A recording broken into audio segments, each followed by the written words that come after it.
Whole cut, like WHOLECUT.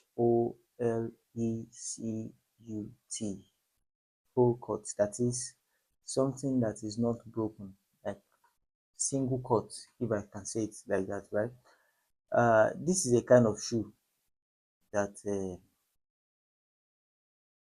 uh, that you already know, but you might not know it as what it is. Now, when you see a shoe like this, for you that have done Oxford shoe, you understand better.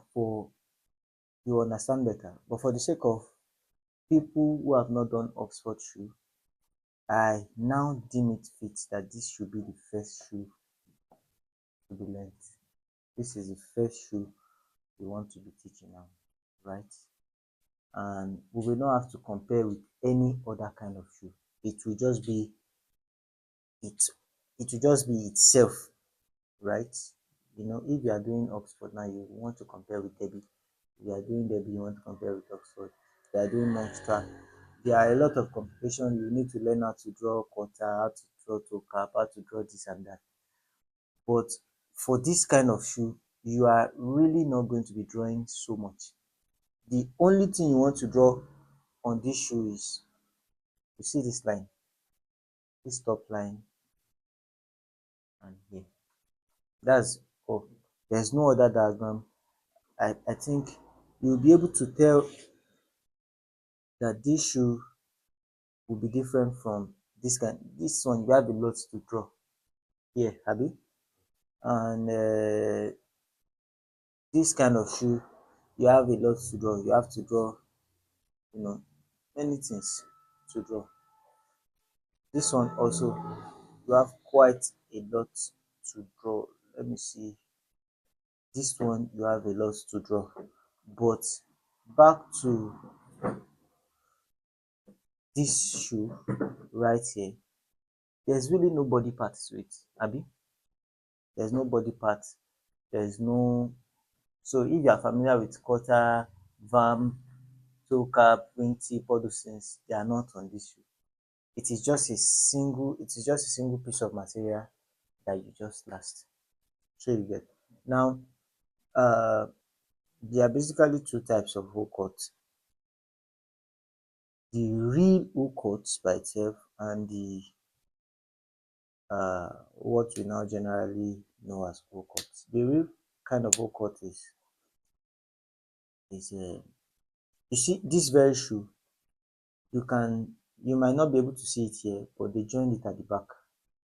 There's usually a joint at the back. Let me see if you can see anyone. Okay, we don't usually see the back, but okay, this is what the kind of the pattern looks like. You have to join this back to this back, Abby. So uh,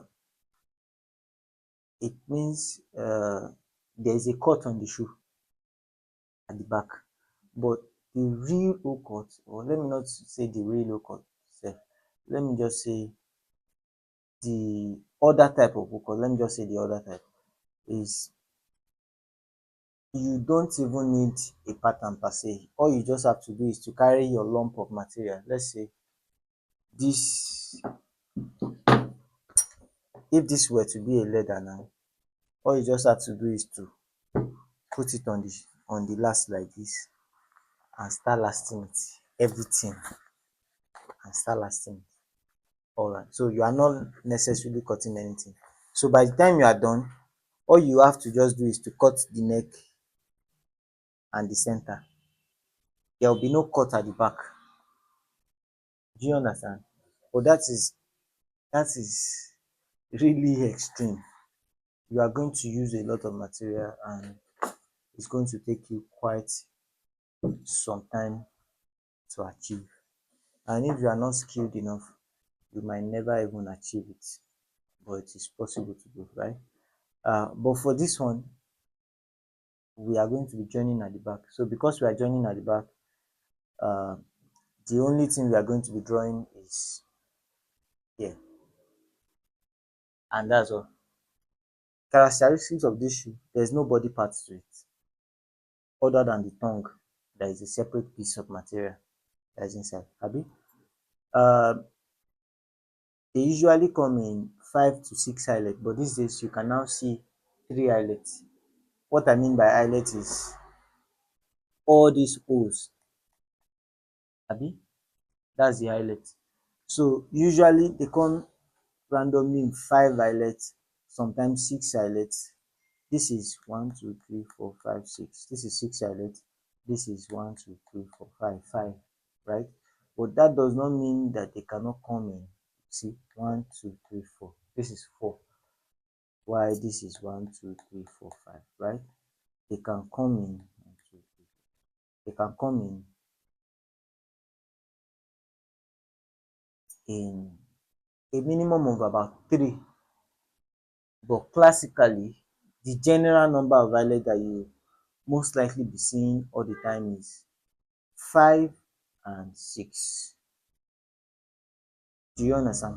5 and 6. That's what you be seeing often. Now, there's a little stitch here. There's a little stitch here. If you can see it, like thread. Can you see it, Tega? Can you see the thread here? This thread here. You can see it, Abby. That thread is having two purposes. Number one is to prevent this one from tearing away. You know, there's a cut here, Abby. So number one function of that thread is to like put an end to the cut that is there. The, so when you are trying to open it, this thread will be locking it together. Number two, it is holding the tongue behind. I think I have a picture of upper. You see that thread? See it here. That's what is basically holding this tongue. These stitches that you see here that is attached to the lining is just to avoid the tongue from shaking, and another form of strengthening to the tongue, right? uh, Other than that, there's really nothing much to do.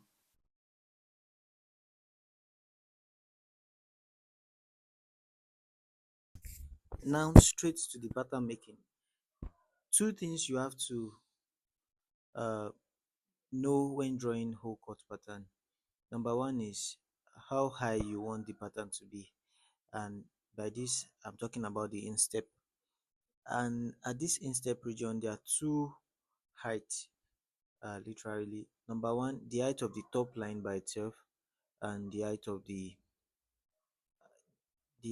top line and the height of the tongue. This is what I this is what the top line is, and just above it is the tongue. That's the top line, and that is the tongue. When you've gotten this part, the next part you actually want to get is where the split of the highlight is going to end, where it's going to end at about then. After that, you just need to draw your top line, and that is all about the pattern. There's really nothing else other than the highlight. So let's get started. For this very piece, I want our top line to be just around here. That will be for the tongue, and just a little bit below it will be for the top line itself.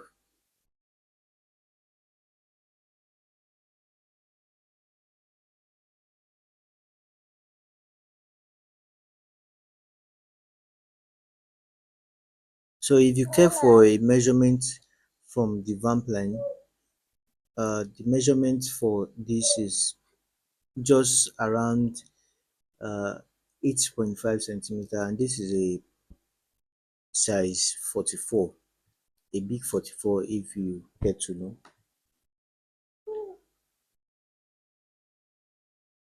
And really that is quite alright. uh, it is not far-fetched from what it should be. Sometimes you want the top line to be high up, sometimes you want it to be lower. Of course, the lower it is, the more easier it gets to put the shoe on.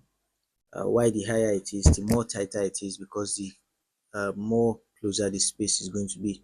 So afterwards, the next thing you are going to do is to now draw a few references that will aid uh, the drawing of the top line by itself.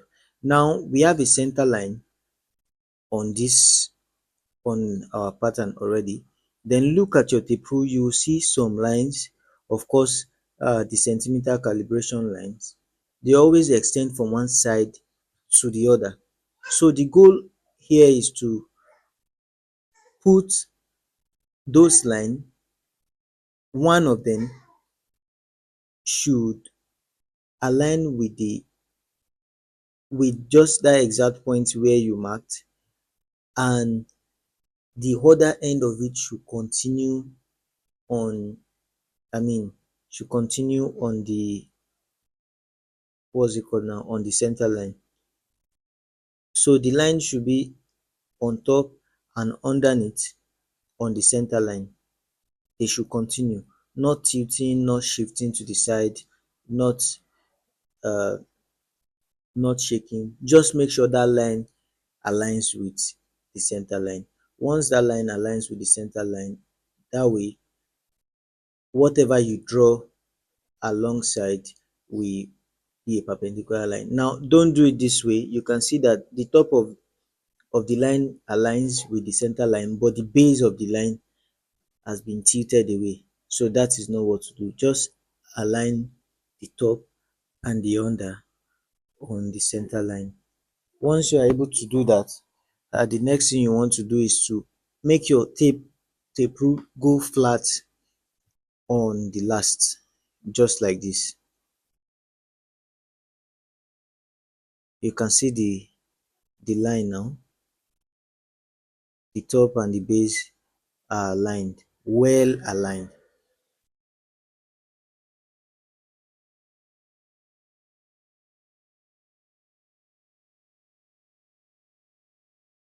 Emphasis on the fact that the line should be aligned. Once the line is aligned, make your tape go flat on the body of the last. Then you use your pencil or your biro, whatever, to draw a line.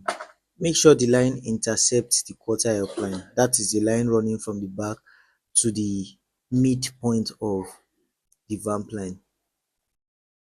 So once you have been able to do this, this is step one. Then let's go further. We want to now draw the rest reference that will make us to be able to draw the top line.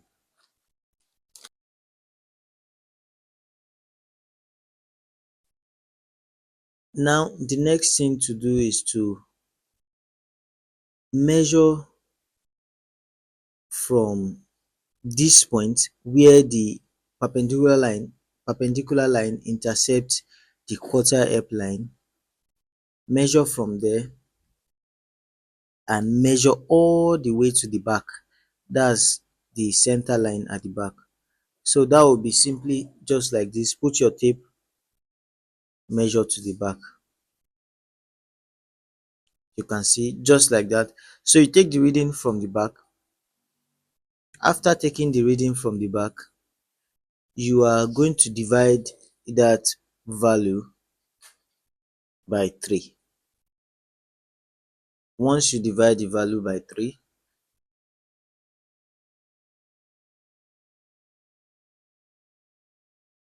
like in this case, we got 10.8, then we divide by 3. Our answer is 3.6. So that 3.6, you are going to measure from this point forward, from this point to the back. So you are just going to mark your 3.6 along there. So this time you are measuring from the point of intersection of the quarter help line and the perpendicular line that you drew. So where you are measuring is closer to the perpendicular line. You can see from the mark that is our 3.6. From here,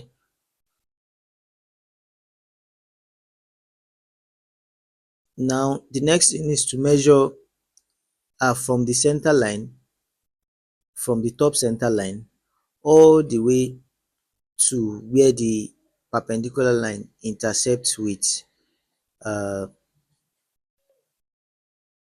the quarter help line, just like we did for the former line. So from here to here, you are going to measure.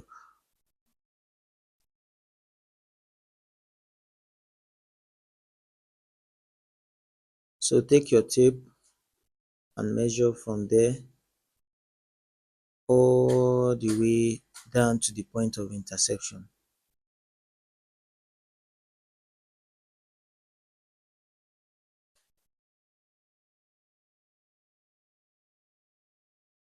You can see just like that. So for us, the value we got here is 6.1. That 6.1, you are going to divide it by 3. And of course, what we got here is 2.0333 and quite a great number of threes behind. What you are going to measure is just 2.0 or 2.1. 2.0 is just perfect according to mathematical rule. Now you are not going to be measuring from down, just like the former one. You are going to be measuring from the top. You are going to measure from the top. So just mark your 2 centimeter from the top, and that is that about that.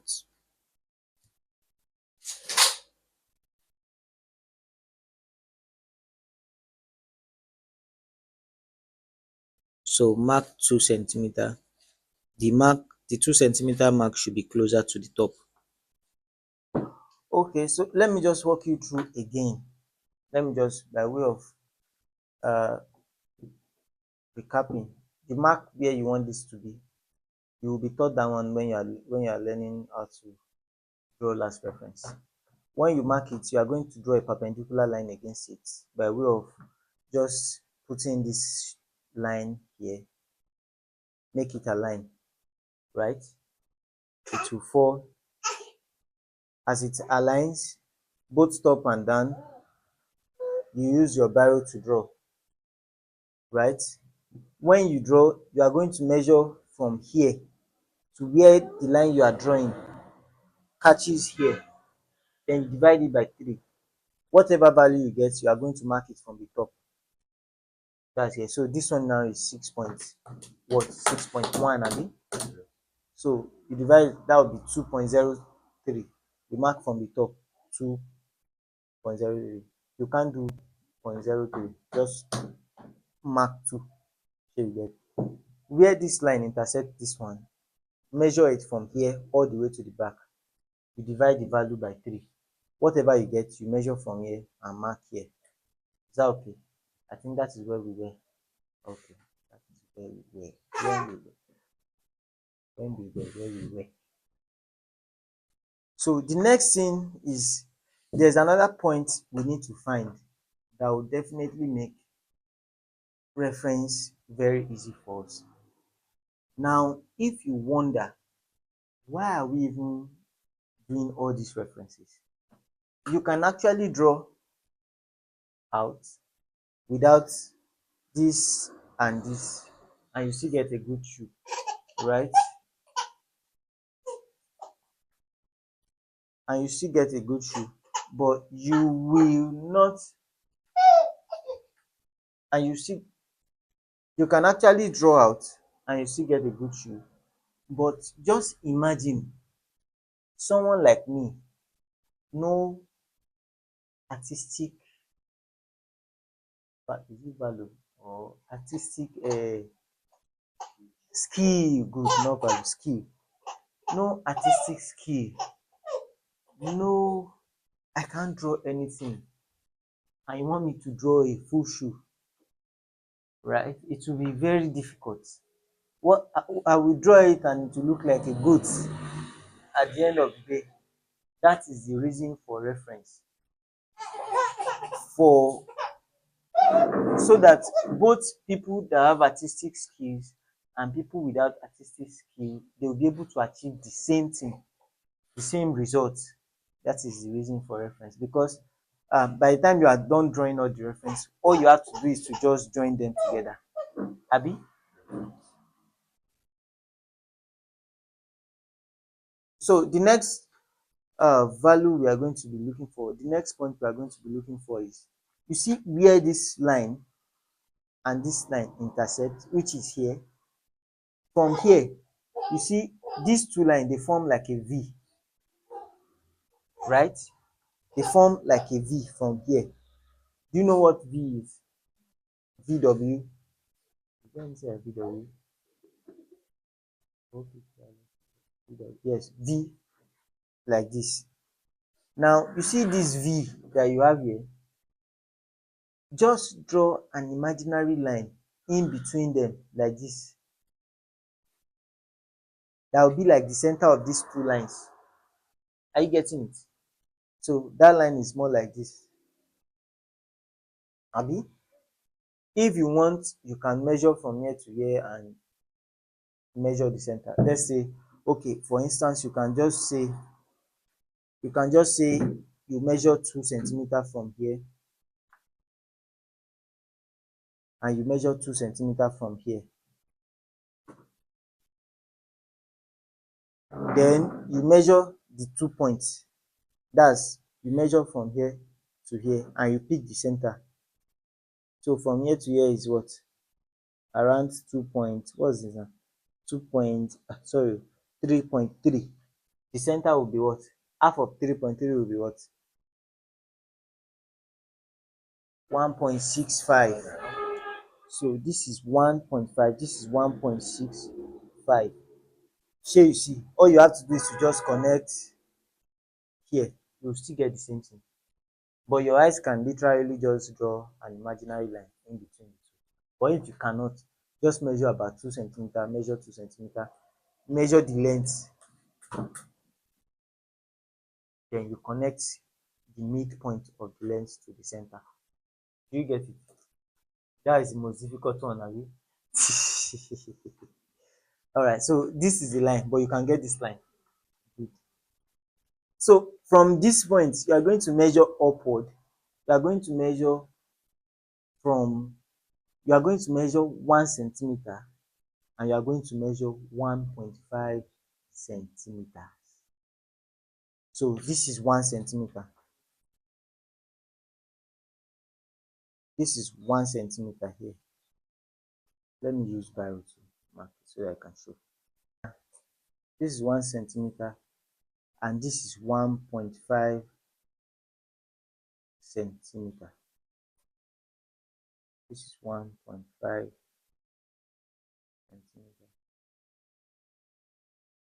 Right?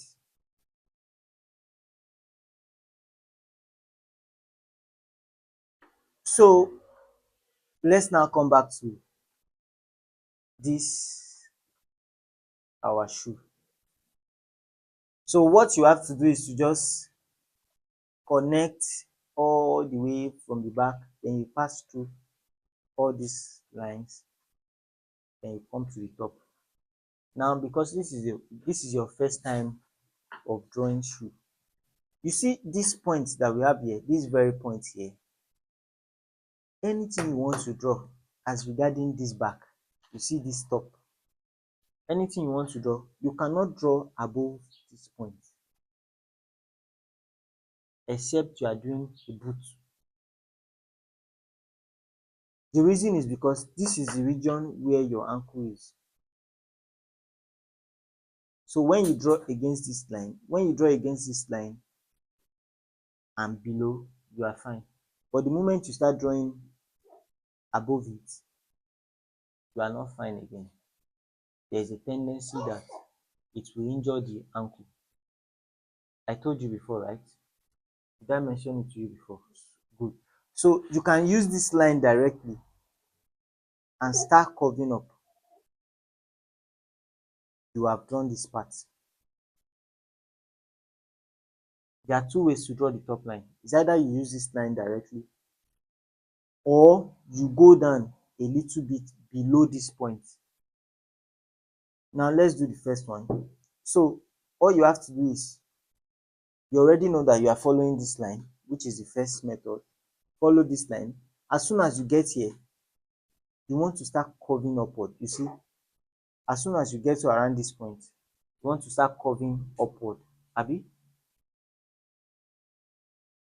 Where you are curving to is in between or anywhere around these 2 points. This 1.5 and 1. Where you are curving to is around these 2 points. Let me use eraser.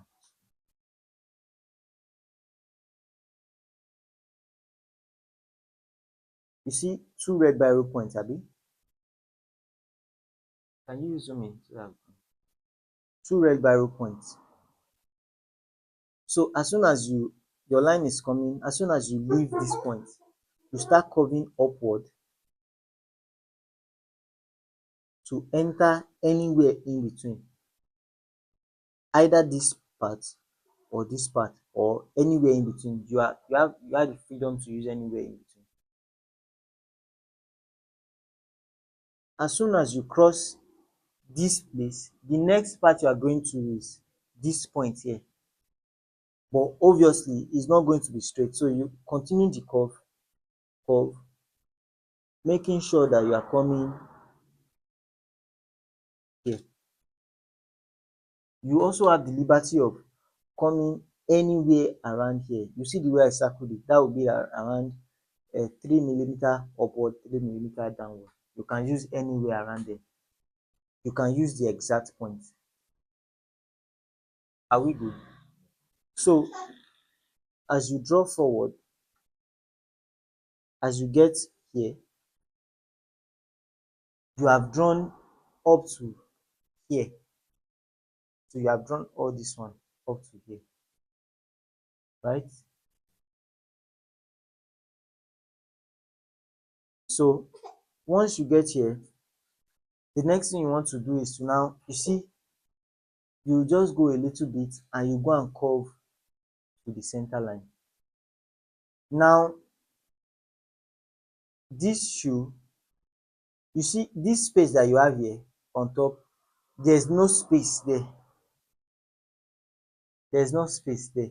It's just a matter of, when you want to wear the shoe, it can open, it can close, right? So what you do is to just draw, you continue, then you curve to meet the center line. You curve to meet the center line. If you are good at curving, very good. If you are not good at curving, see this thing, this is French curve that I drew out. This is normal French curve. You can draw it on paper. French curve is not usually this flexible, but when you draw it on paper, you can you can use it to draw a curve. You know how to use French curve now? Abi, do you know how to use French curve? Not like that. Okay. Draw the curve with your hand. The curve is usually not so hard to draw. It's just curve and enter this center line. Is that okay? So what we have just done is we have successfully drawn all the way from here to the center line. The only thing that is probably remaining is where the end should be. Where the end should be. And where the end should be is usually above this line. Where the end should be is usually above this line. So you can go above this line as much as 0.5 centimeter, half of a centimeter, which is here. So the cutting, it means we have now drawn all the way from the back, and we have drawn and we have gotten here.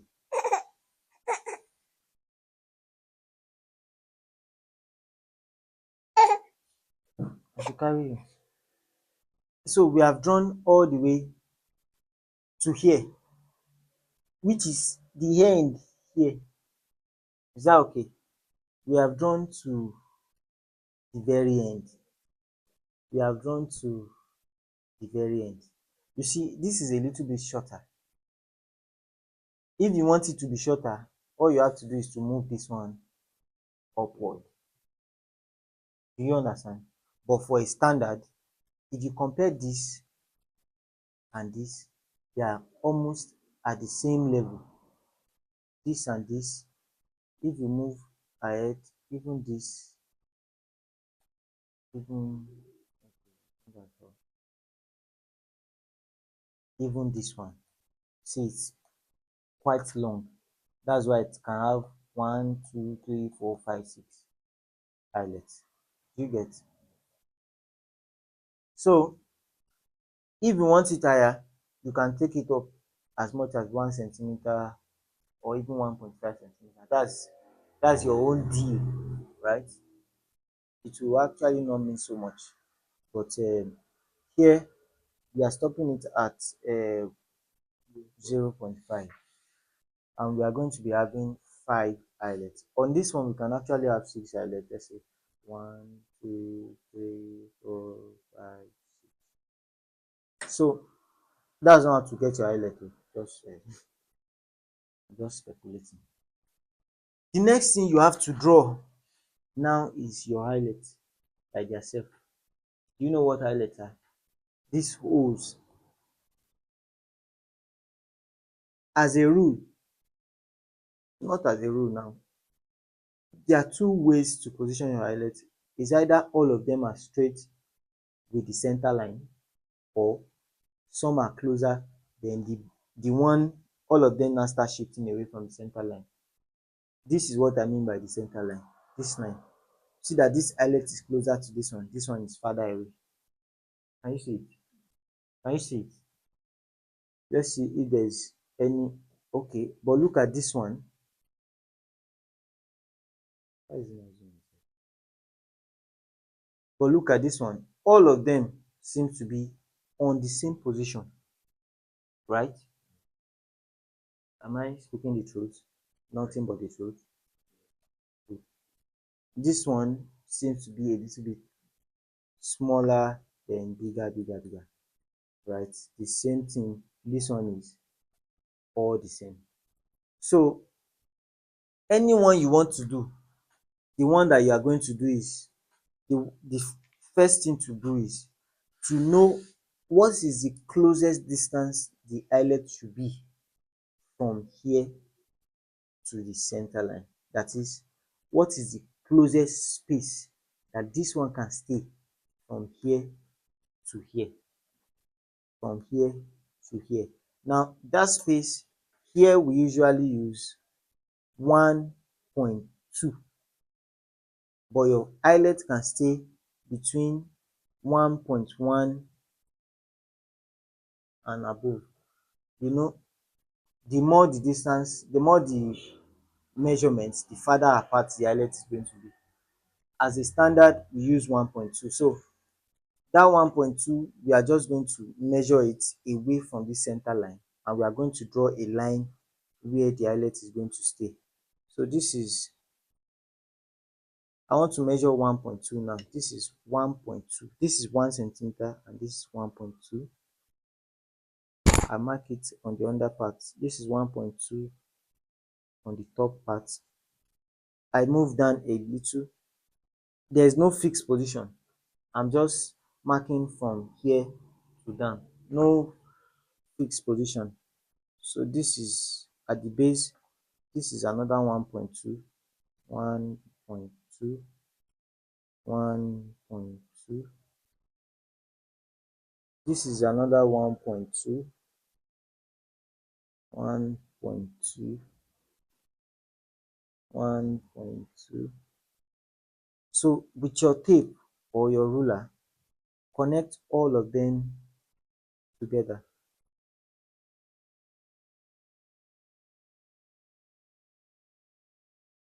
So this line is as good as 1.2 centimeter away from the center line, abi?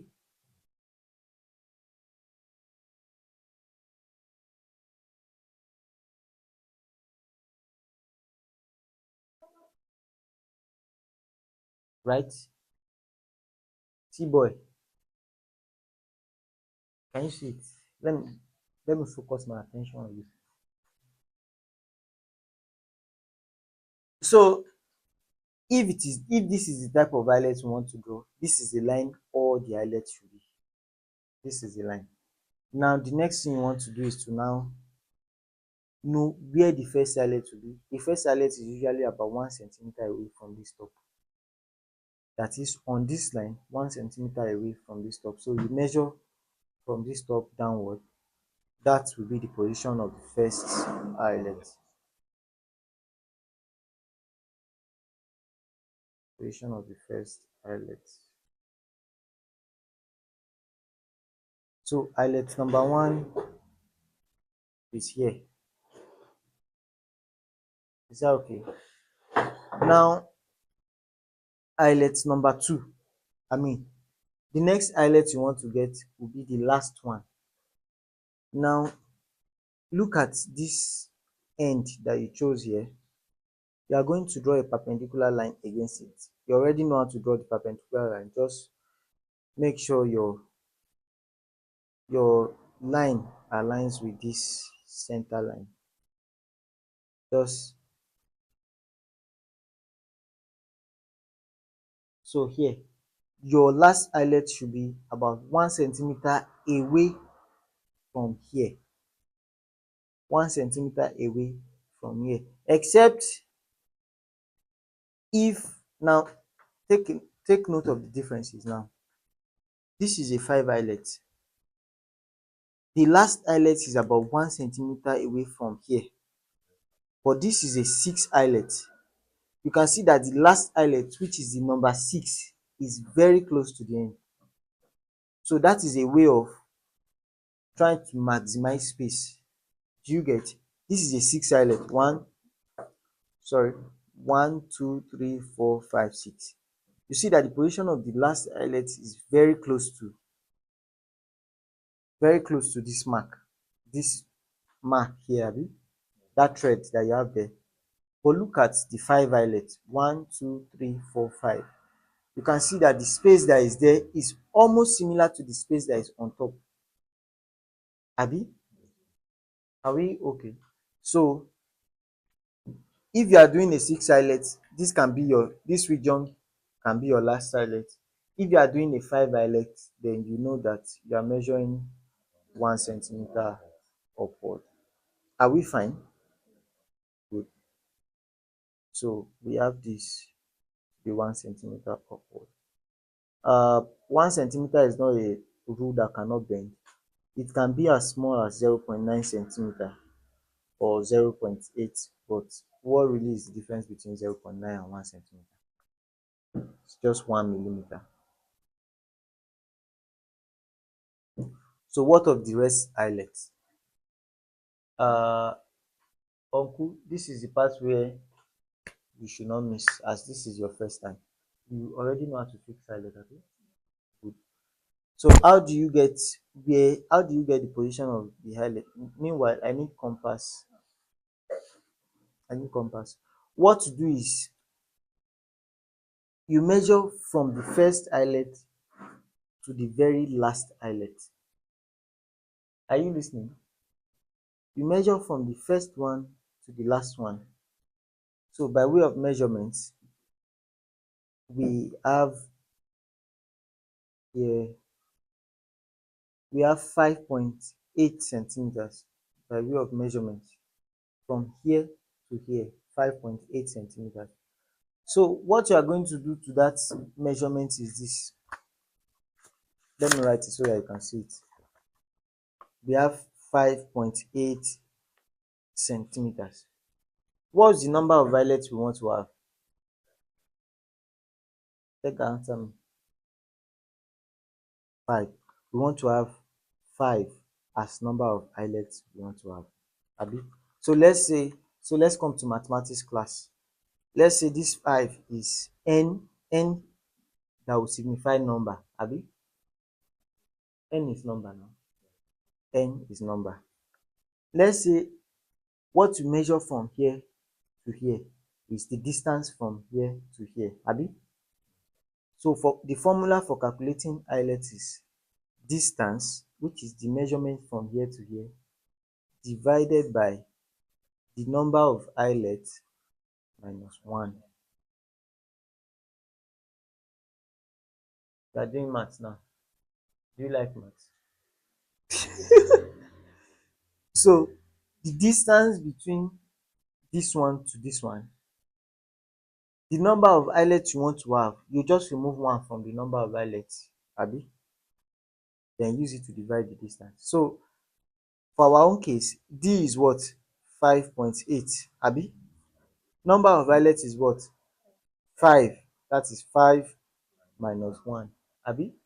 So what are we going to do? We are going to do 5.8 divided by what? Eh? 5, 5, Okay. 5 minus 1 is what? 5 minus 1 is 4. So 5.8 divided by what? 4. Do you get? Is the formula very hard? Just measure from here to here. Number of islets that you want to have, you know that that's what you are going to use to divide it, but you will have removed 1 from it. So if it is 6 islets you want to get, you are going to divide 5.8 divided by 5. If it is 10 islets you want to have, you are going to divide that 5.8 by 9. Is it clear? Total number of islets you want to have here. What's the number? 5. Remove 1 from it. That's what. So you now measure between this first one and the last one. You divide it by that 4. This one now, the total number of islets you want to have is what? Remove what from it? 1 from it. That's 5, abi? So when you measure this one from the first one to the last one, if it gives you 10, what will you do? You just divide that 10 by 5. If for this case now, you measure from here to here, it gives you 10, you just divide the 10 by what? By 4. If it is this one, from here to here gives you 10, you just divide the 10 by what? 3. Do you get? Do you get? Good. 3. Good. So our own 5.8 divided by 4, what's the answer?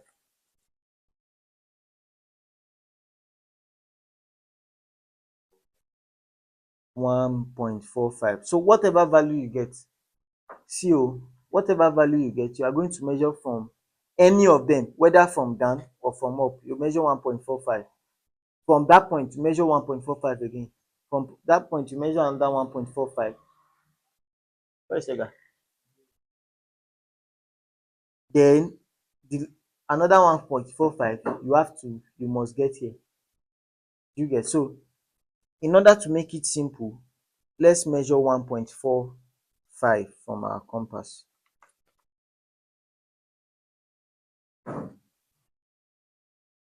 This is 1 centimeter. Are you sure it's 1.45?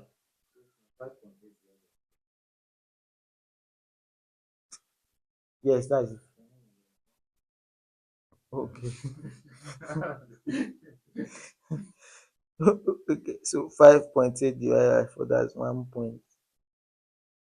So when you get to 1.4, you just put your pencil in between that 4 and 5. That's 1.45. So this is what to do. From here, you just do something like this. That's your next eyelet. That's the position of the next eyelet. You go to that next eyelet, you do something like this. That's the position of your next eyelet. From there, you do something like this. That's the position of your next eyelet. From there, The next one you should get should be the last one, or very, very close to the last one. So this is it. Is it not? It is, Abi. So that's how to get your eyelet positioning. So eyelet 1, eyelet 2, eyelet 3, eyelet 4, eyelet number 5. Do we get? Are we okay? Good. So this is our eyelet. Abi, these are our eyelet position. The next thing we want to draw is the tongue. The tongue. Is that okay? Now, what is the use of the tongue before we even draw it? You see, the way you lace this thing, when you lace this shoe,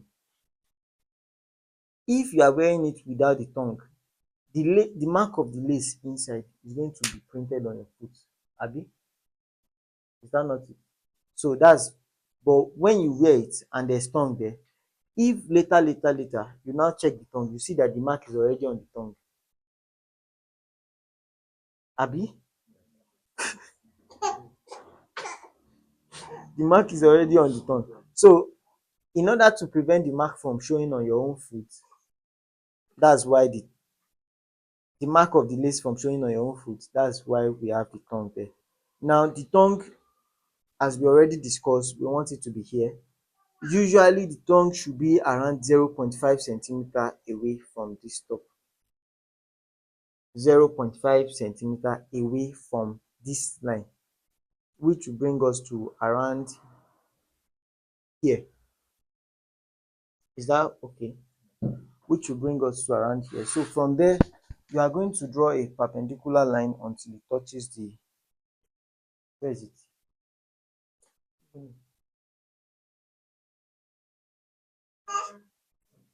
You are going to draw a perpendicular line against the tongue mark. It is not a fixed rule that it should be 0.5. It can be bigger. Let me see. You see the way this tongue is? The tongue of this one is.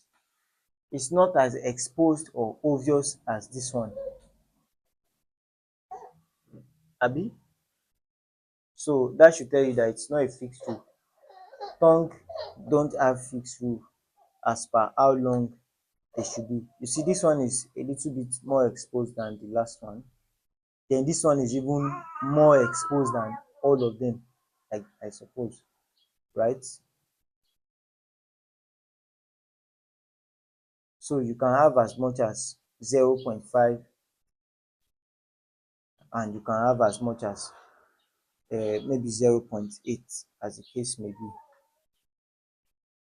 So, so just draw a perpendicular line there. Draw it until once you hit the top line, you stop drawing it.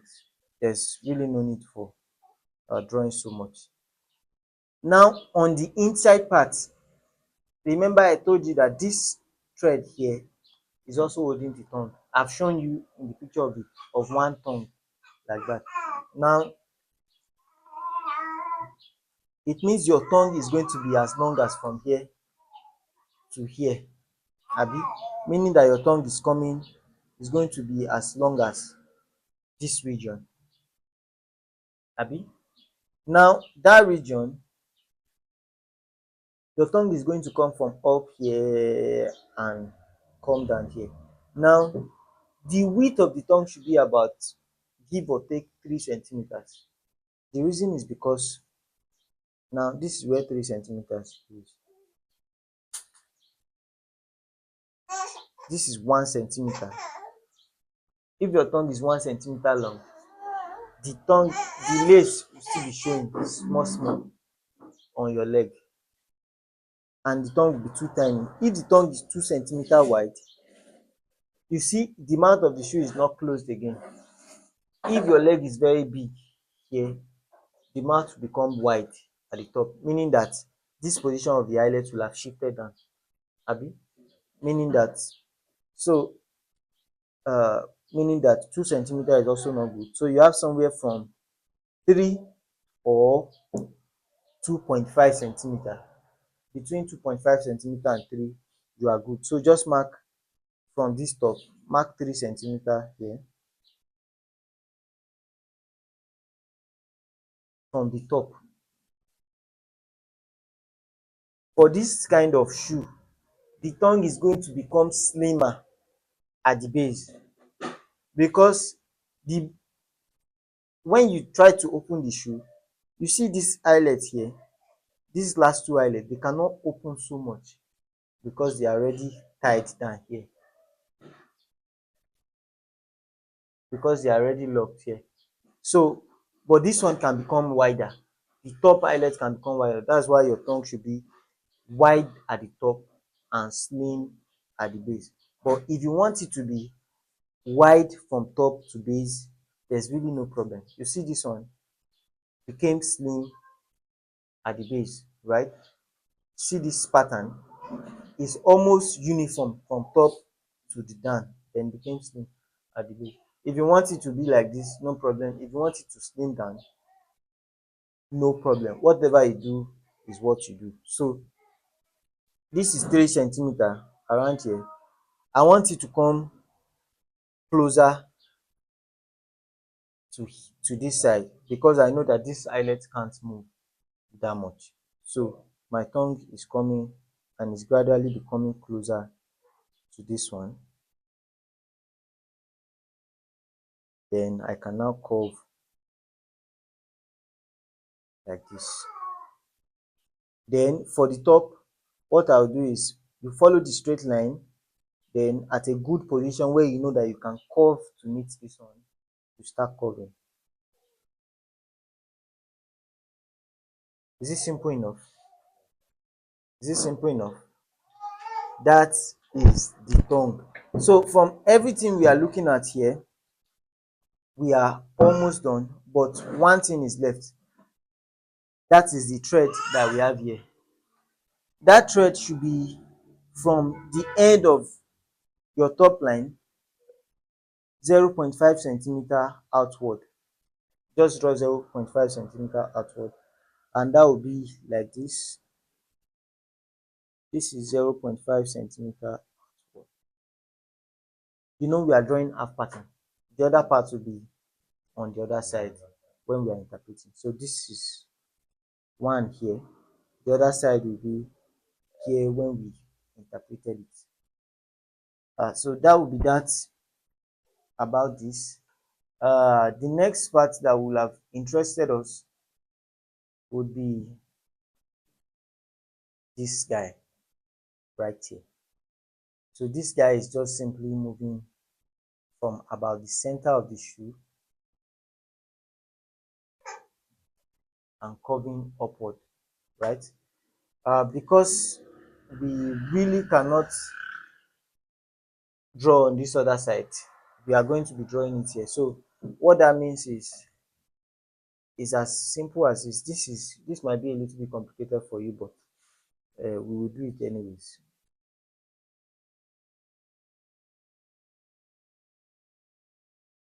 Where we are coming is the center line.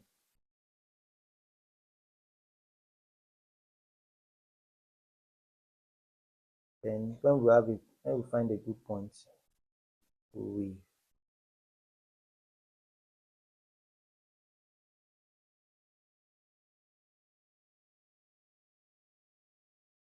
so our pattern is done and dusted, if I can say so. And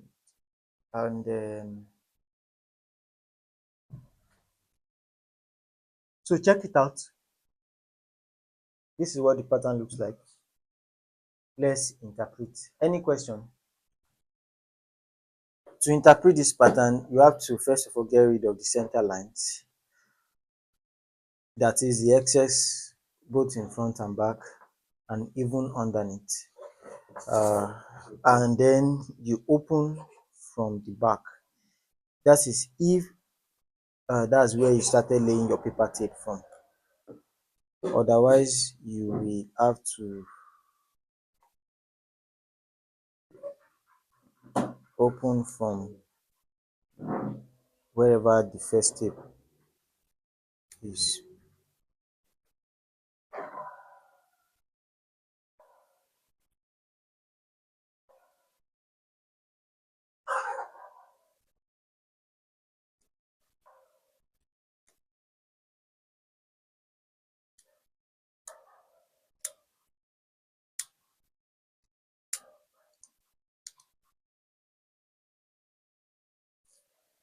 So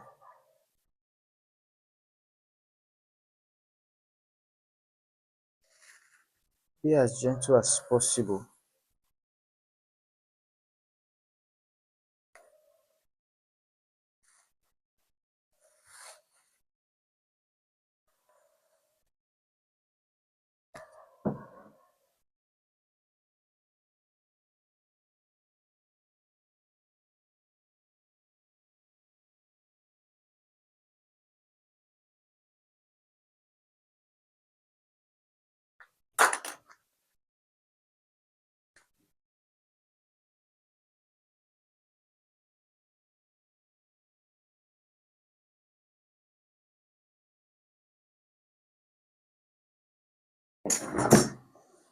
So this is the pattern you want to now interpret. What you do is you can first of all flatten out the pattern like this. I need a shoe on and that's other thing.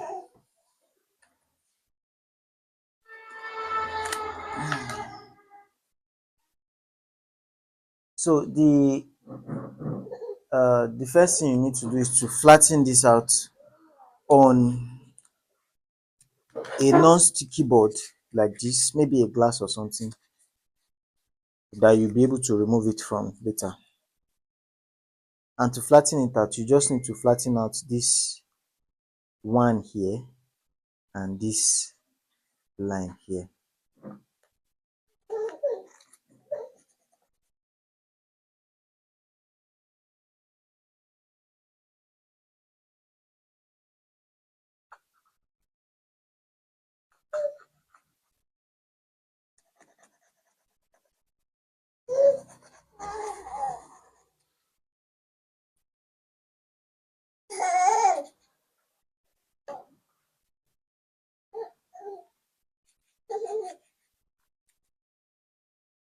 Then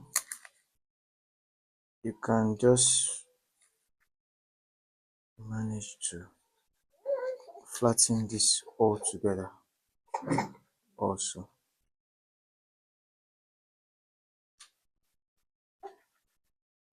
Now there are a couple of ways to interpret this kind of pattern, most especially for you. This pattern, you remember that we drew half of it. The purpose of interpreting it is to make sure that the other side will get it, Abi. So this is what we can do.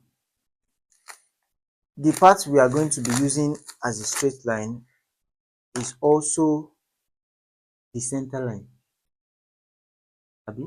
That is the portion where this part has to, that is the end of the first part and the beginning of the second part. I mean, that's the media side, right? So you can simply, because of the nature of the pattern, let me just get rid of this part that is not part of the pattern.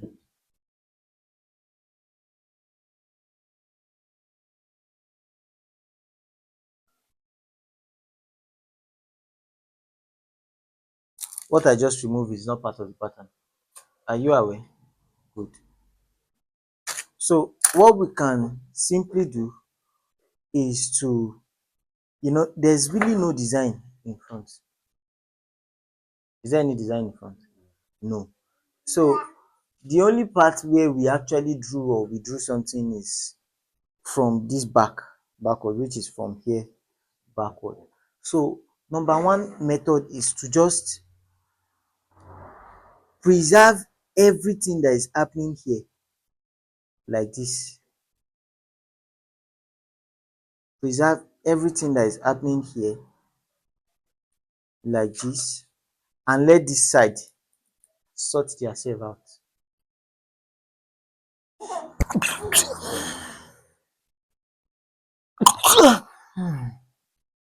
Excuse me. uh, this is what I mean.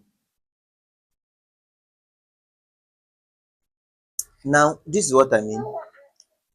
We should, because where we drew on is actually the back, we can decide to, because it cannot be flat. There you can see what I'm trying to do is some part to pop, some part to wrinkle. The reason for the wrinkle and popping is just because this is a three-dimensional object. It has contour to it. It is not flat. And this board that we are trying to place it on is just, we are just trying to make it to be 2D. You know what 2D is from 3D? Are you sure? Do you know what 2D is from 3D? 2D means flat. 3D means you have shape to it. You have some elevation, depression on it. Now, so you are trying to make a 3D object or pattern to become 2D. It will not be flat. It will give you some wrinkle parts. Is that okay? So what you can do is, you see the part that you drew something on, just preserve that part as if you are drawing like the quarter of an Oxford. Just preserve that part entirely. So that will be like this. You see here, we drew something along here. We preserve our top line. All this one, they can squeeze up. The leather will be able to bring it out by itself. By way of, leather can stretch. Are you aware that leather can stretch? Yes, I'm telling you that leather can stretch. So now you are aware. So this part that is squeezing, the leather can stretch it out. This part that is squeezing, leather can stretch it out. Where are you going to? Leather can stretch it out. Is that okay? So it is at that point that we are going to paste it on a paper. So we can go ahead and draw a straight line. Where is the ruler? So draw a straight line.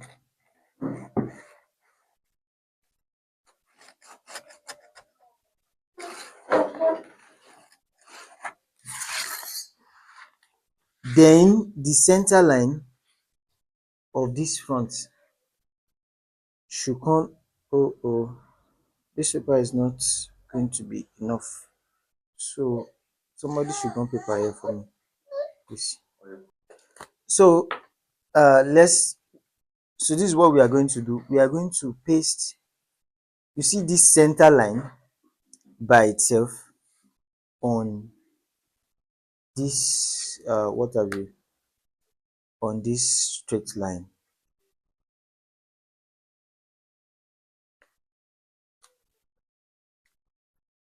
Then we allow the center line, I mean the top line by itself, to flow.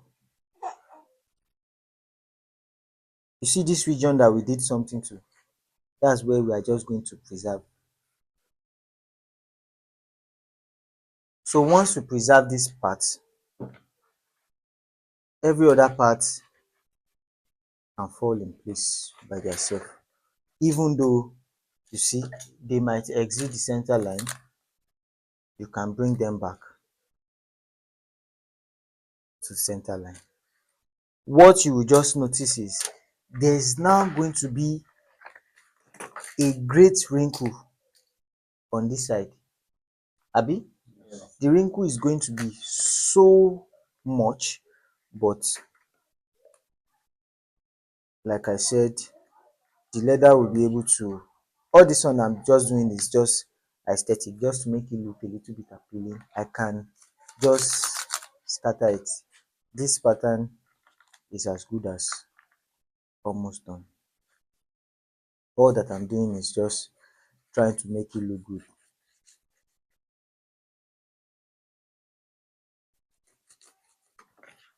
right? Now, because of the fact that there is a lot of squeezing here, which supposedly the leather should be able to bring out, we are also going to, where is pencil please? We are also going to be adding, by way of extending the ruler, by way of extending this center line, biro now, by way of extending this center line forward so that it can catch the allowance that we want to add.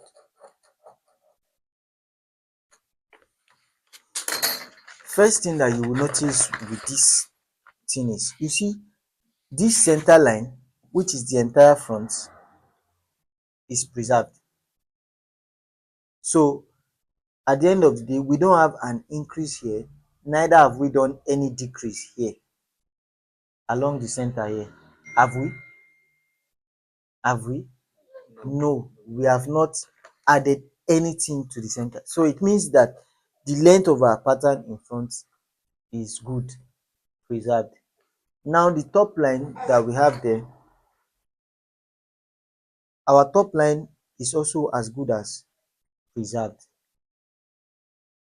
Is that okay? Now, but here that we have squeezes, in fact, see all the squeezes here that we have eventually. If you calculate it, they are not even up to maybe 2 centimeters, because this is just the squeezing part, the squeezed part.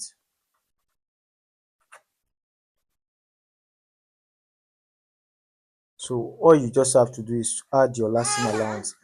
Now, lasting allowance is the part that will go under the last. It should be about 2 centimeter, then 1.5 centimeter in front. But for the sake of the squeezing, because the squeezing, the direction is also more like forward, so we are going to add 2 centimeter all around, and that 2 centimeter is going to be, that 2 centimeter is going to be here, here,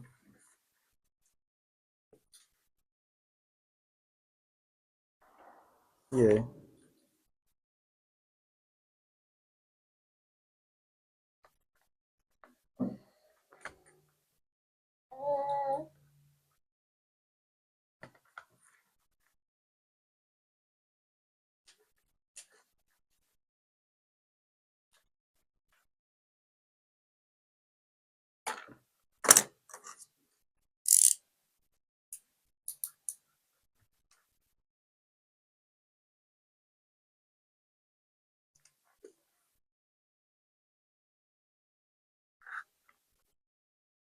so we fold.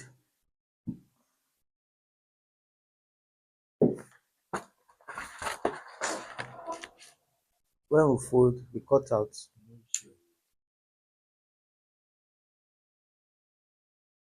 When we fold, we cut out so that we can work with this one without this. So before our pattern will clean off, let us quickly fine tune the pattern, because as though I can't even see it properly again. Right? Okay. Okay. I can see it now. I can use Biro also. Right. So this and this is our tongue.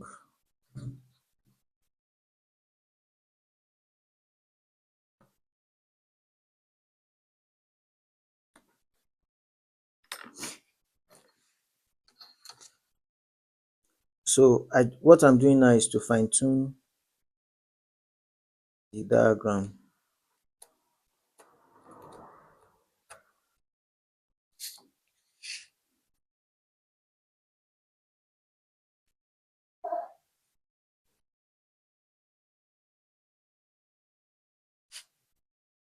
I'm just trying to get a good curve, a straight line. You must not make it straight. It's just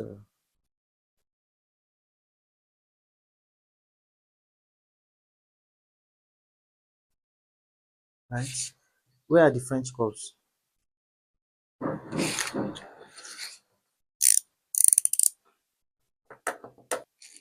So let's fine tune all the shapes.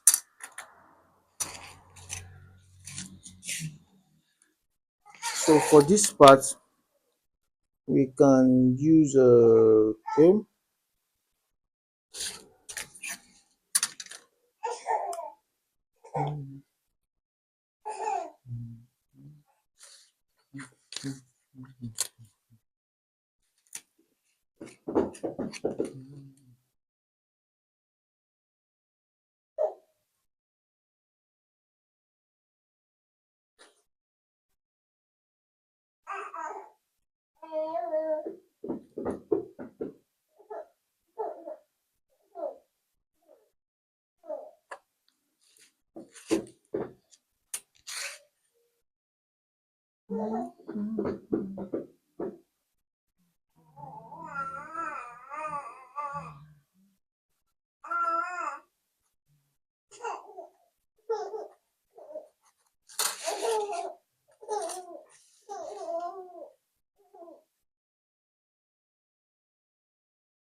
Okay, so we have good curve there.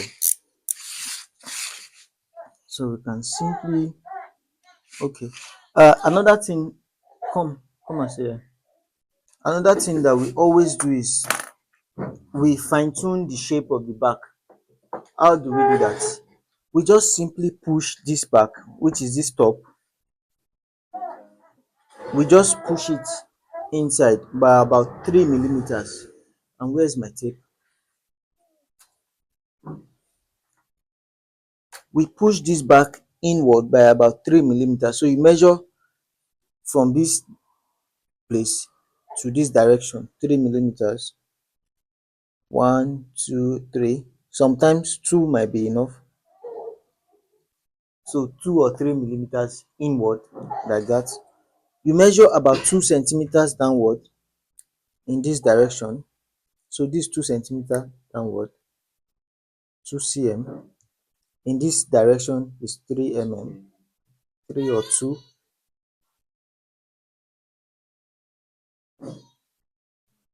2 centimeters.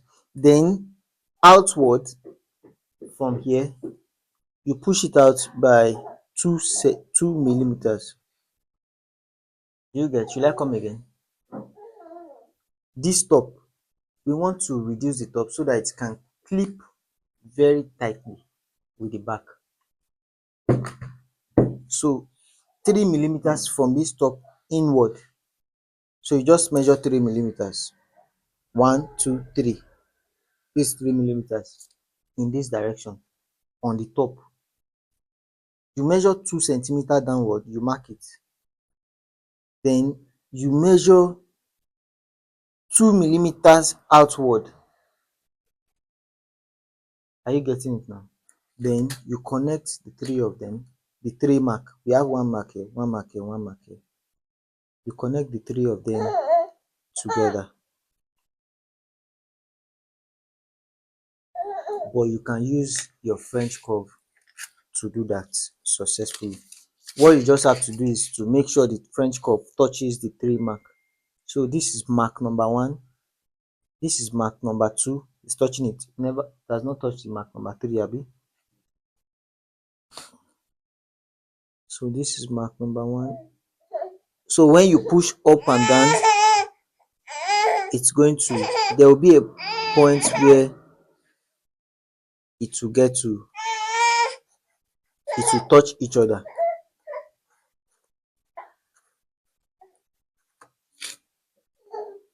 like this. That is our back curve. That is how to get the back curve. So let us get rid of the back.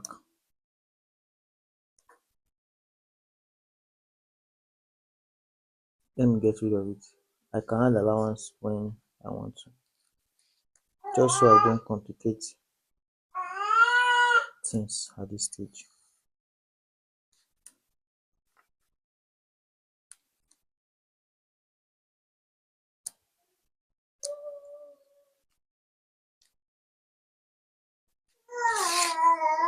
Do we get? So the next thing now is to cut away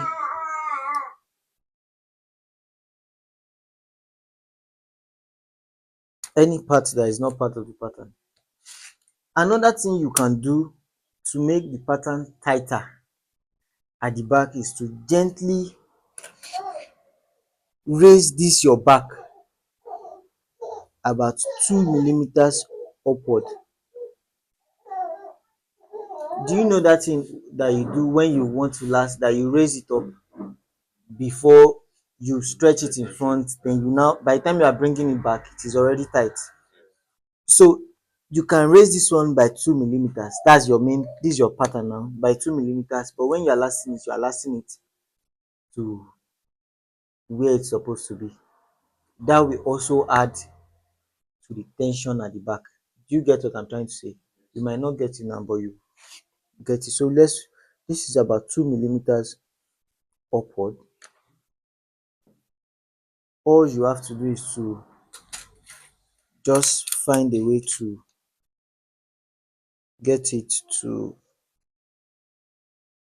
um get it to follow here.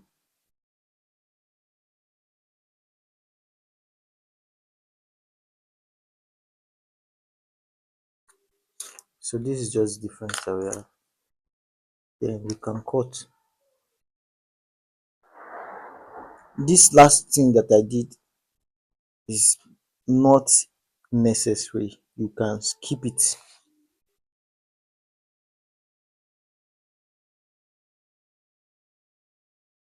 You can skip it, and it has nothing to do with whole cut in particular.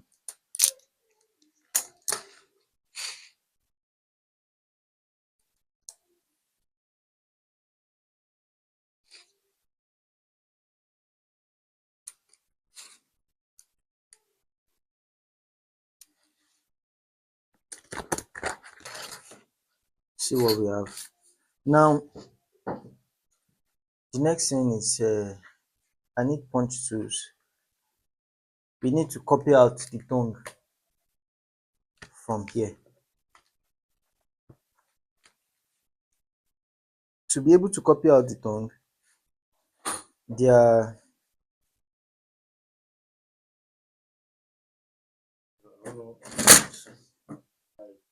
so punch the eyelet. This is a size 3.5, but 3 can do the job well enough.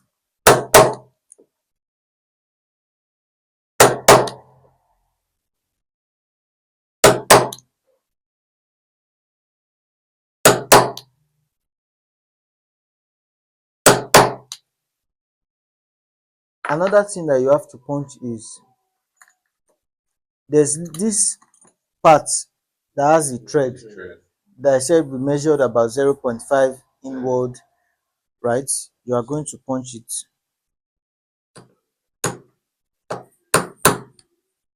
Because that's what is going to hold the tongue. When you are copying the tongue, you are going to also copy this hole right here. So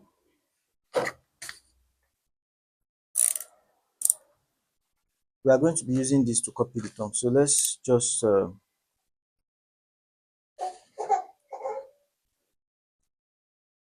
Let's mark a few.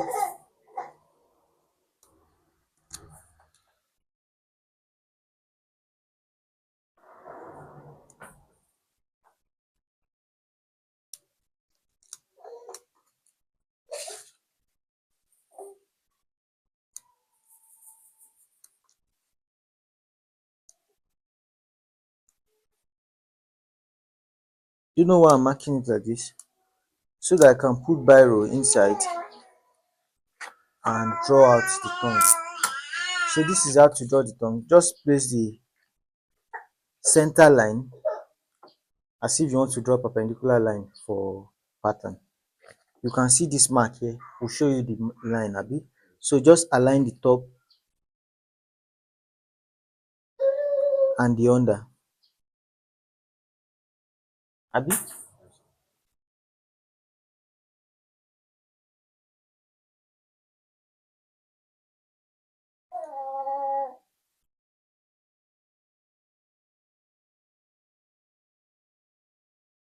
You don't need to draw the highlight. There's really no need. If you want to draw it, you can draw it. That's your own. That's your own. What's it called now? That's a cup of tea or whatever. But you don't really need to draw the highlight. Don't think you see that there's already a line here. Don't think a line will fall from heaven when you want to draw the tongue. We are just fortunate enough that we have a paper that has a line. So you draw your own when you are doing your own. Don't think paper will come from somewhere and you now be saying, why don't I have paper that has line? Please don't.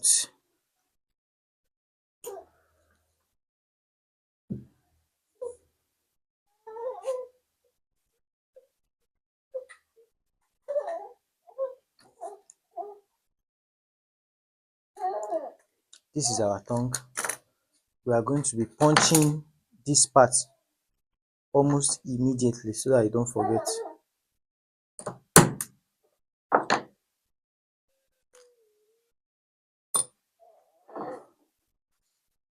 So that's one.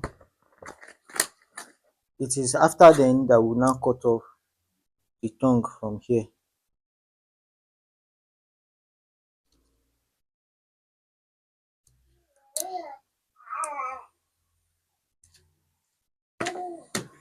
Like this, right? So we are also obligated to split this line up to here, abi. So a good way that you can do it is to just come to the front here and split it very little and bring your ruler like this. This is where you splitted. Just bring your ruler here and use it to draw and use it to cut off the excess. I can't see it from that side. Good. Just about 1 millimeter or half of a millimeter. You just cut it gently,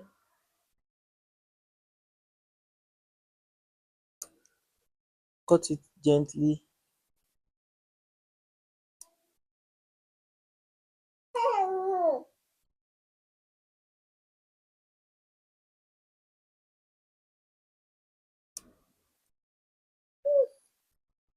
Because you've already splitted here, as you are cutting, it should just fall out by itself, right? And at the end of the day, you have this just wide enough for silver pen to enter. Do you get? Just wide enough for silver pen to enter. So when you are cutting afterwards, you just split the silver pen in between the two of them. Is that okay? So this is the pattern. This is the tongue. Tongue stays this way.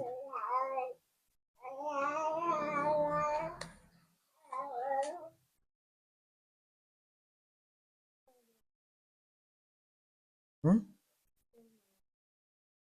Yes, we'll do it.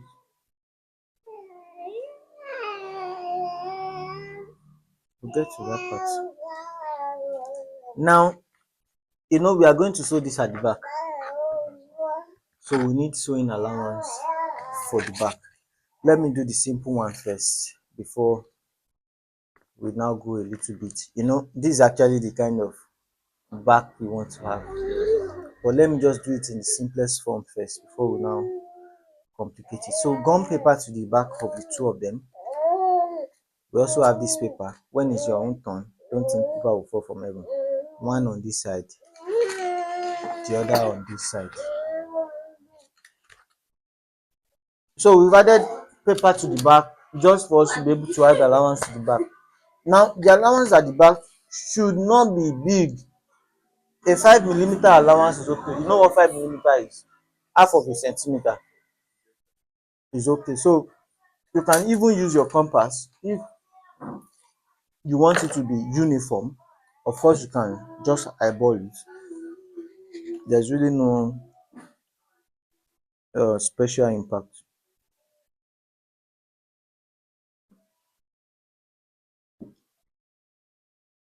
Now,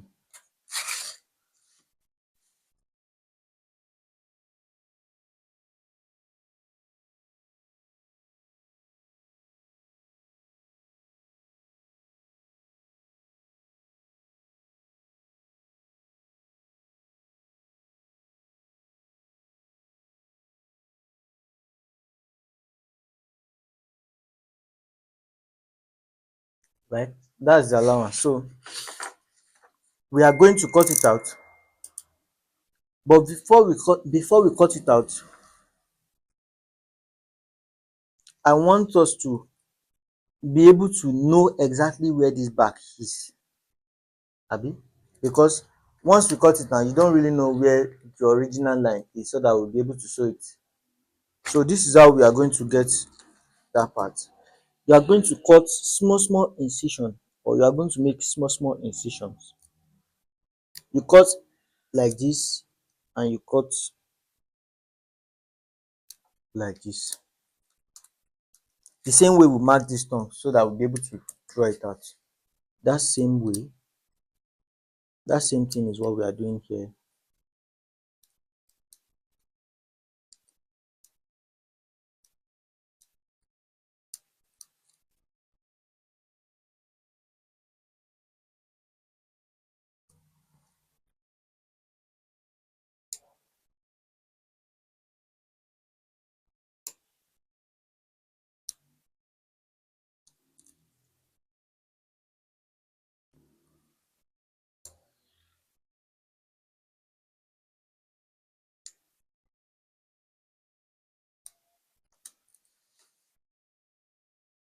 Then you now cut the back by itself.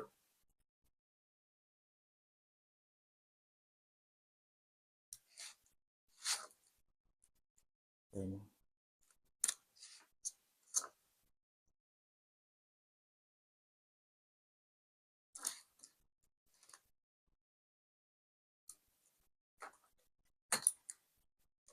so this way, our pattern is as good as almost ready. Is there anything not cutting well there?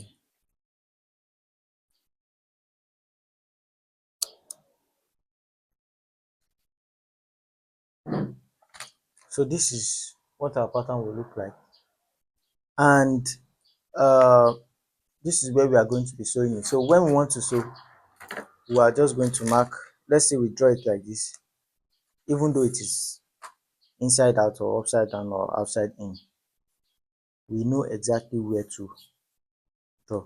We are just going to mark like this. So you see, we can even use the back to connect them together like this. So the back line is restored, right? Good. Next, the shoe is not always finished this way. We are going to do the lining. You already understand that shoe will have lining, right? So for this level of yours, there's a very simple way to do the lining. That will just be to that will just be to use the full thing as the lining. But then shoes, the lining of shoes are not usually joined together at the back.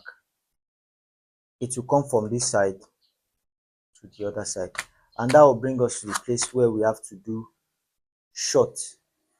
Or can you bring a shoe so that I can show him what I'm talking about? So this is an unfinished shoe, right? Not finished yet. You see the lining inside. You see that there's a cut here on this side and there's a cut on this side, but there's no joining together at the back, even though this one was joined together at the back, right? So that's exactly what we want to do here. This is the joining together at the back of this one, but we are not going to be joining the lining at the back. So uh see where the cut is, it's on this side, like around here, and that region is also around here. The deal is, you see this part usually looks straight before you now start ascending, abi. You see any part from that part that is still straight, obviously not the back, this part that looks still straight, that's where you are eligible to cut from. So you have up to here, so you have from around here to here to cut from. There's no fixed rule as about how many centimeter you should cut, but just know that it is before you start coming up that you are going to cut. So let's choose here, but if you want a figure you can choose as far as 5 centimeter and the under 7 centimeter, right? Is that okay? Good. um okay, another thing you should also know is lining of the shoe is going to be smaller than this pattern. Do you understand? You see this butter can, the only reason another butter can will be able to enter here is because the base of the butter can will be smaller, then it can enter. But if the base of the butter can is as wide as this, it will not be able to enter, abi. So meaning that the lining we want it to be smaller. And where do we reduce it? There are two ways, but for you we are reducing from the back. Is that all right?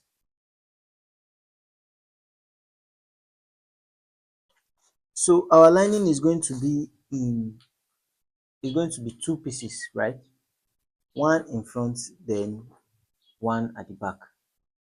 Because I already mentioned earlier that we are going to split this pattern into two, right? So and I've already established that the lining is usually smaller than the main pattern, and the reduction is going to take place at the back. So this is how to reduce it at the back. um you see this part that has paper tape here is actually what we want to reduce. You see this one is going under the last hand. We don't really have so much to worry about. So this top, can you see it well? This top, you are going to reduce it by 4 millimeters, 4 mm. Do you understand? 4 millimeters. It means we are going to measure 4 mm inward. You know, this is not part of it because it's just merely allowance to sew the back. It's not actually part of it, abi. So we are going to measure 4 millimeters inward. At the middle of the paper tape, which is around here, we are going to measure 5 millimeters inward. That's half of a centimeter, 0.5 centimeter. Then at the base of the paper tape, we are going to measure inward 7 mm. Now if you ever wonder why is the value increasing, the reason why the value is increasing is, can you see? The reason why the value is increasing is, you see this part, it already has, we are dealing with the paper tape, right? This part, because of the addition that we did here, this addition here is about 2 millimeter thereabout, abi? So a little part has entered here. That is why this part is 4. You can obviously see that there's a little bit of paper. The paper tape is inward around here. Paper tape is inward. So this is 4, this is 5. And the reason why this is 7 is because this one has even more space than this one. Do you understand? So that's why this is 7. So let's now add them because we've not actually added them, or reduce rather. So this is 4 millimeters. 1, 2, 3, 4. 4 mm. You are going to mark here.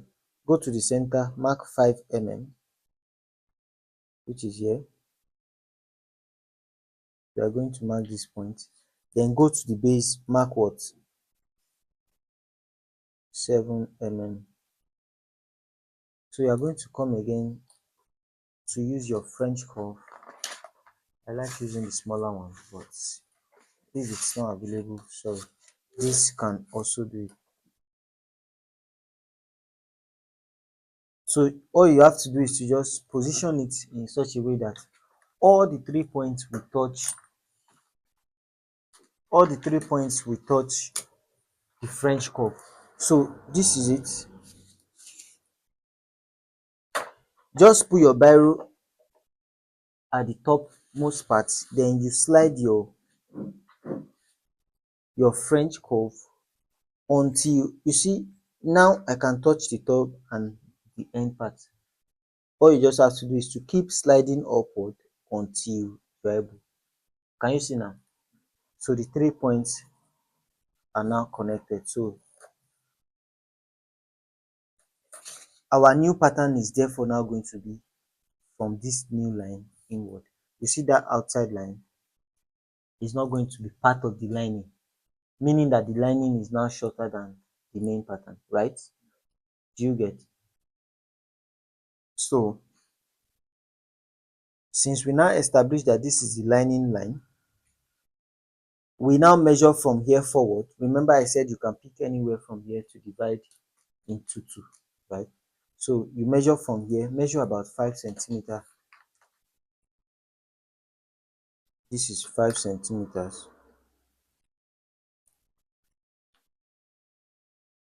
Or 5.5, you can really measure whatever you like.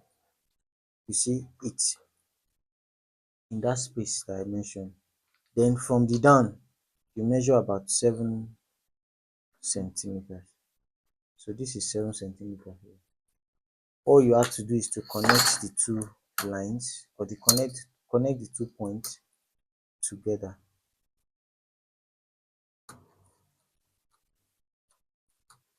So this is the line that will divide the two portions of the lining. From here forward is portion A. From here backward is portion B. B stands for backward anyways. So we are going to be using a size 0.5 punch to mark a minimum of 2 portions of the line. 1 and 2.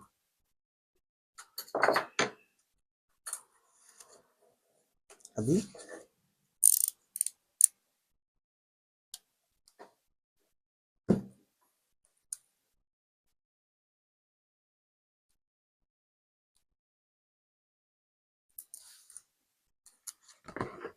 So we have 2 portions. So this side and this side, you can use it to draw this line on this side. Abi? These 2 dots, right? So if you care to draw it, this is what it looks like. or this is what it should look like. This line has been transferred here. So all we have to do is to just copy from here, then we'll now attend to the back. That's for the front.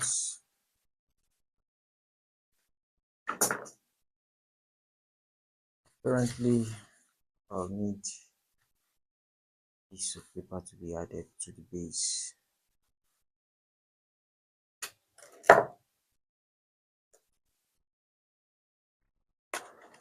Add this paper here.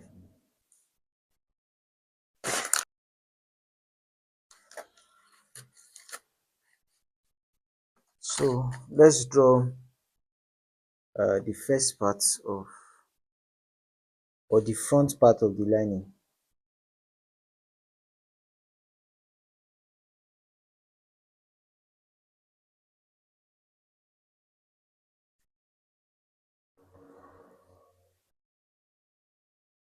So mark those two dots because that's what we're going to use to draw your line also.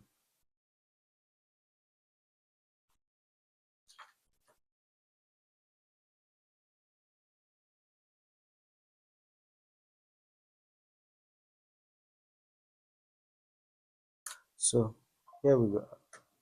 Yes, I marked it. So connect the two dots together.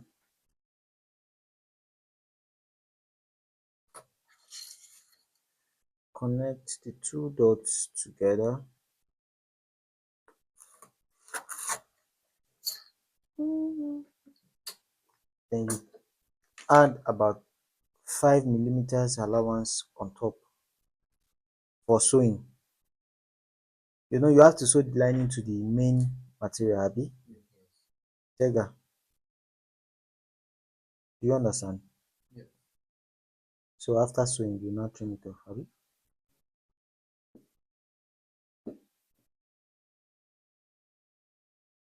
Don't say yes because they are saying yes.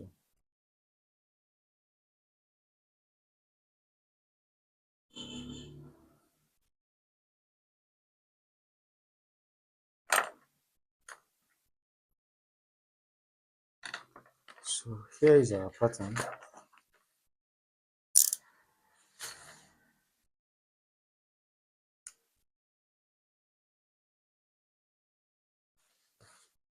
You can as well fold and cut. It will be almost the same thing.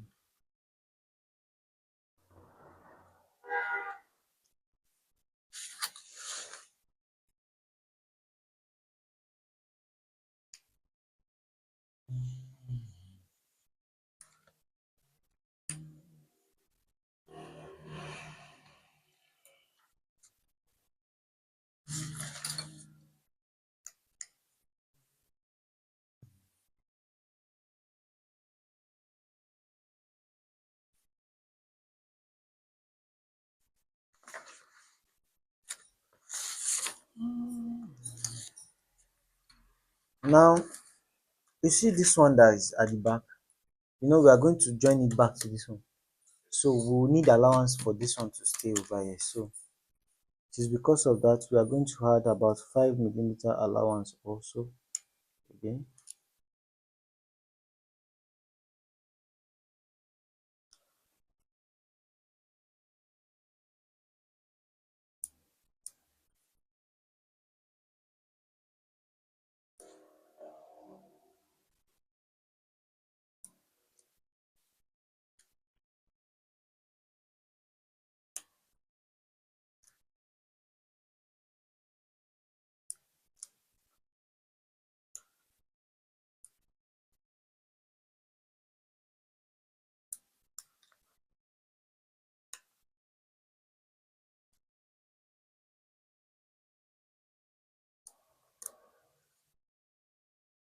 So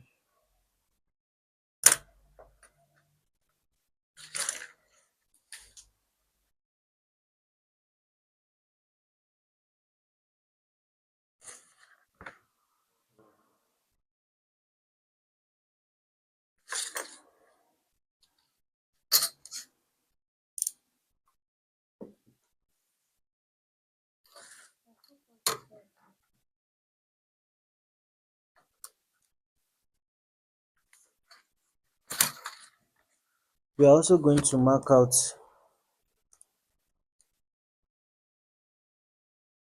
the allowance here.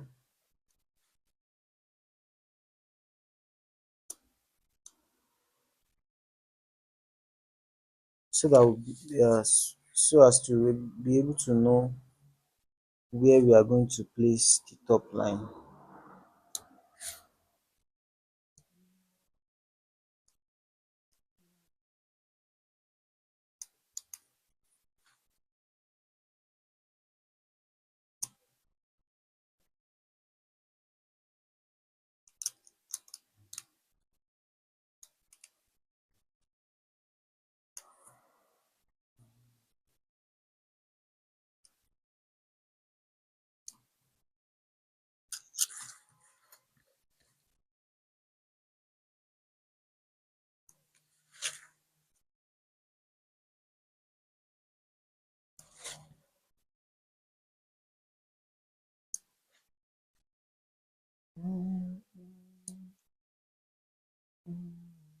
So just like we did before,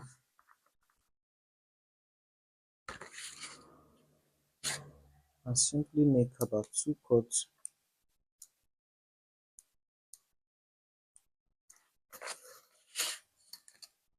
Just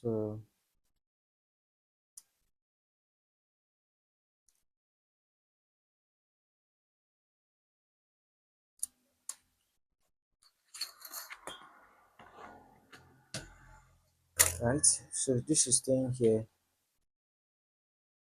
just like this. Abi, good. So the back. This is how we are going to draw the back. We are going to need a straight line. Why are you adjusting your chair? You don't know how to draw it.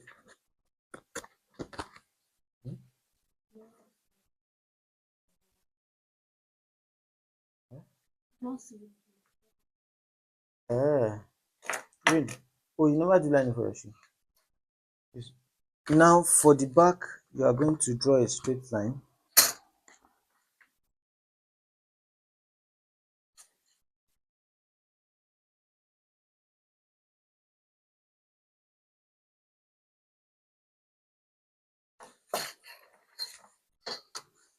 Just draw a straight line like this.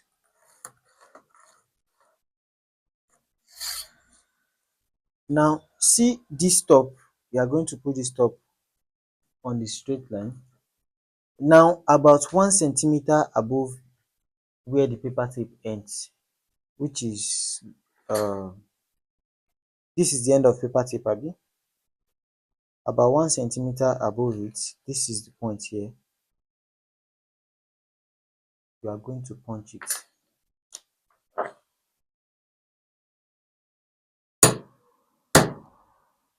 Is that okay? So after you punch that one, you just punch the remaining line downward. So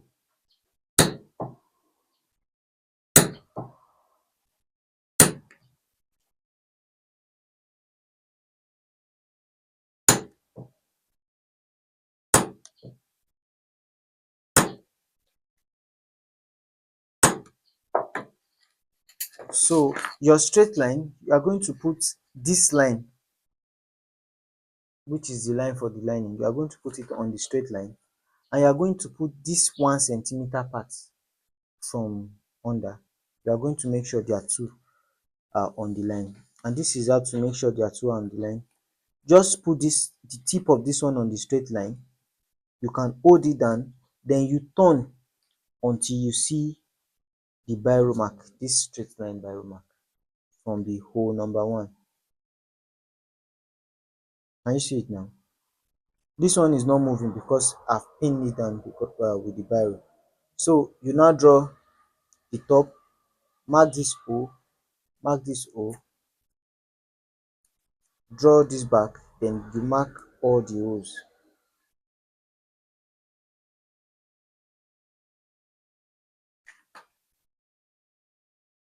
Is that okay?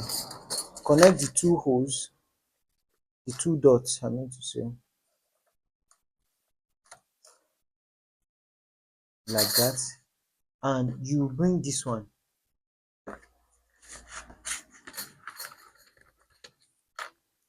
Where is my quarter? You know this one already has allowance for this place to stay, so you will not need to put any allowance in front here. So you just cut.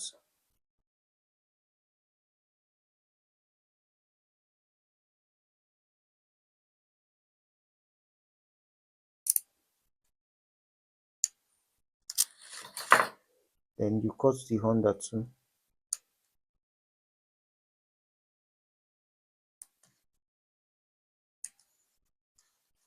Then you cut this dot away also,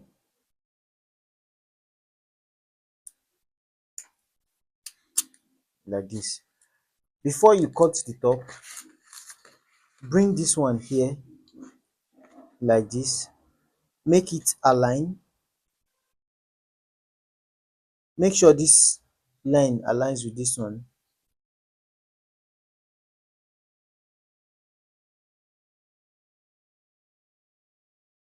Then you mark the top.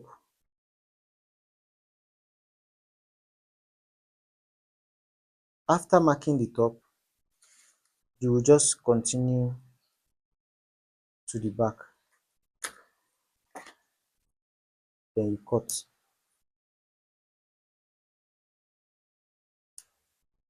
Then the same way you mark the allowance for this one, that's exactly the same way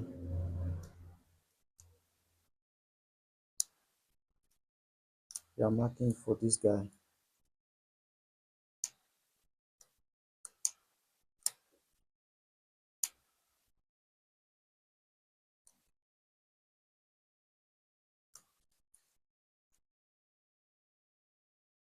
So this is the allowance, this is the lining for the back. We call it short because it looks like a knicker. Abi, does it not look like a knicker? So that's why it is called short. Short is the short form of short knicker. So this one will fix here. This side will stay here like this. Abi, this side will stay here like this, and the shoe is complete. So we are not joining this one at the back, we are joining at the side, while we are going to be joining this one at the back. Is that clear? Clear enough, Abi? So this is the full pattern. The pattern for the lining,